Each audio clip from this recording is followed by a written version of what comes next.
श्री राम कहते हैं, अकेले रहना तुम्हें यह भी सिखाता है कि वास्तव में तुम्हारे पास स्वयं के अलावा और कुछ भी नहीं है। जब परिवार के सदस्य अप्रिय लगने लगे और पराये अपने लगने लगे तो समझ लीजिए विनाश का समय आरंभ हो गया है।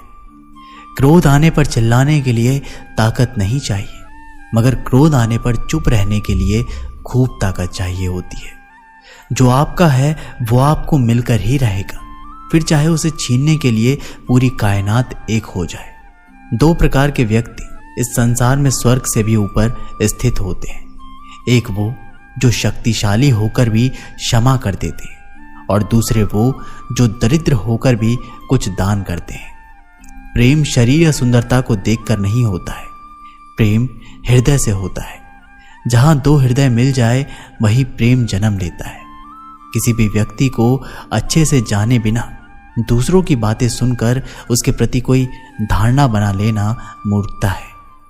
अगर साफ नियत से मांगा जाए तो ईश्वर नसीब से बढ़कर देता है। जब भी विनाश होने का प्रारंभ होता है, शुरुआत वाणी के संयम खोने से होती है। जीवन में सब कुछ खत्म होने जैसा कुछ भी नहीं होता।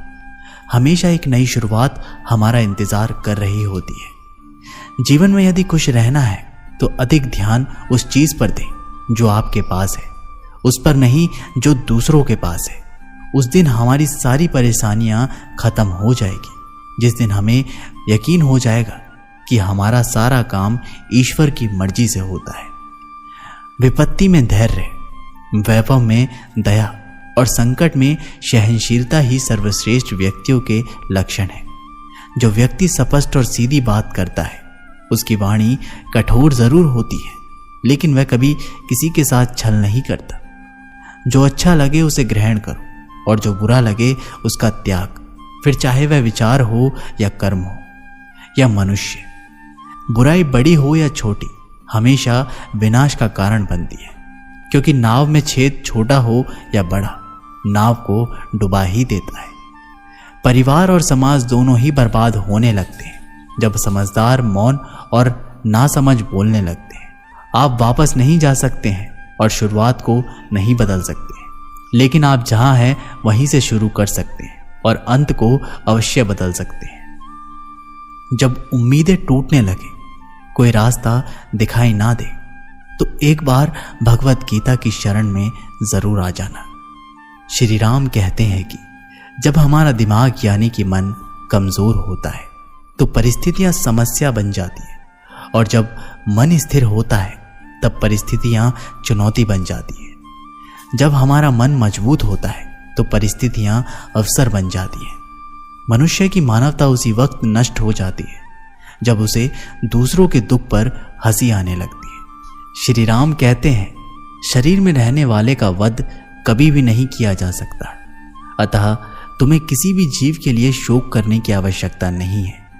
समय यही सिखाता है कि जिंदगी किसी का इंतजार नहीं करती, ना ही किसी के लिए रुक सकती है। मनुष्य को अपने कर्मों के संभावित परिणामों से प्राप्त होने वाली विजय या पराजय, लाभ या हानि, प्रसन्नता या दुख इत्यादि के बारे में सोचकर चिंतन से ग्रसित नहीं होना चाहिए। यदि आप अपनी गलतियों से कुछ सीखते हो तो गलतियां सीढ़ियां हैं, और नहीं सीखते तो गलतियां सागर है। निर्णय आपका है, चढ़ना है या डूबना है। समस्या इतनी ताकतवर नहीं होती जितना कि हम उन्हें मान लेते हैं। कभी सुना है कि अंधेरे ने सुबह होने ही नहीं दी। गलतियां ढूंढना गलत नहीं है, बस शुरुआत खुद से होनी चाहिए। जरूरी नहीं हर बार आपके शब्दों को सही समझा जाए, इसलिए कभी कभी चुप रहना ही ज्यादा बेहतर होता है।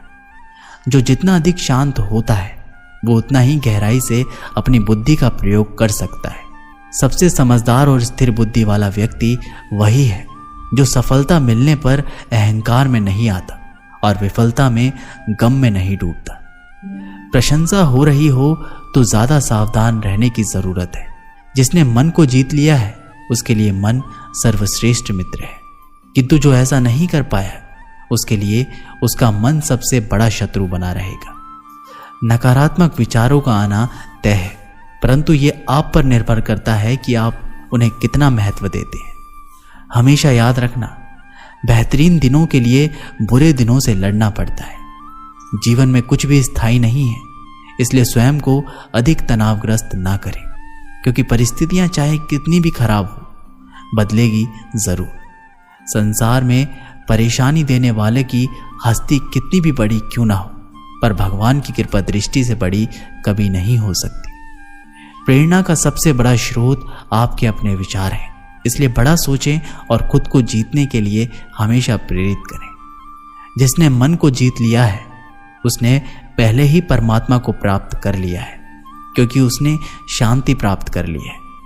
ऐसे मनुष्य के लिए सुख दुख, सर्दी गर्मी और मान अपमान एक जैसे होते हैं। मुश्किलें केवल बेहतरीन लोगों के हिस्से में आती है, क्योंकि वही लोग उसे बेहतरीन तरीके से अंजाम देने की ताकत रखते हैं। कोई कुछ भी कहे, बस अपने आप को शांत रखो, क्योंकि सूरज का तेज कितना भी क्यों ना हो, समुद्र को सुखा नहीं सकता। जहां आपकी कोई कीमत नहीं है वहां पर रुकना अनुचित है, चाहे वो किसी का घर हो या किसी का मन। एक हरीश नाम का लड़का था, उसको दौड़ने का बहुत शौक था। वह कई मैराथन में हिस्सा ले चुका था, परंतु वह किसी भी रेस को पूरा नहीं करता था। एक दिन उसने ठान लिया कि चाहे कुछ भी हो जाए वह रेस पूरी जरूर करेगा। अब रेस शुरू हुई। हरीश ने भी दौड़ना शुरू किया। धीरे धीरे सारे धावक आगे निकलते रहे, मगर अब हरीश थक गया था। वह रुक गया। फिर उसने खुद से बोला, अगर मैं दौड़ नहीं सकता तो कम से कम चल सकता हूं। उसने ऐसा ही किया। वह धीरे धीरे चलने लगा, मगर वह आगे जरूर बढ़ता रहा। अब वह बहुत ज्यादा थक गया था और नीचे गिर पड़ा। उसने खुद को बोला कि वह कैसे भी करके आज दौड़ को पूरी जरूर करेगा।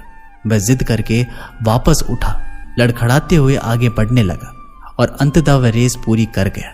माना कि वह रेस हार चुका था, लेकिन आज उसका विश्वास चरम पर था, क्योंकि आज से पहले रेस को कभी पूरा ही नहीं कर पाया था।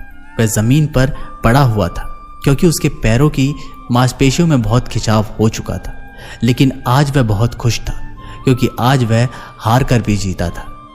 दोस्तों, हम भी तो इसी तरह की गलतियां करते हैं हमारी लाइफ में। कभी भी अगर कोई परेशानी होती है तो उस काम को नहीं करते और छोड़ देते हैं।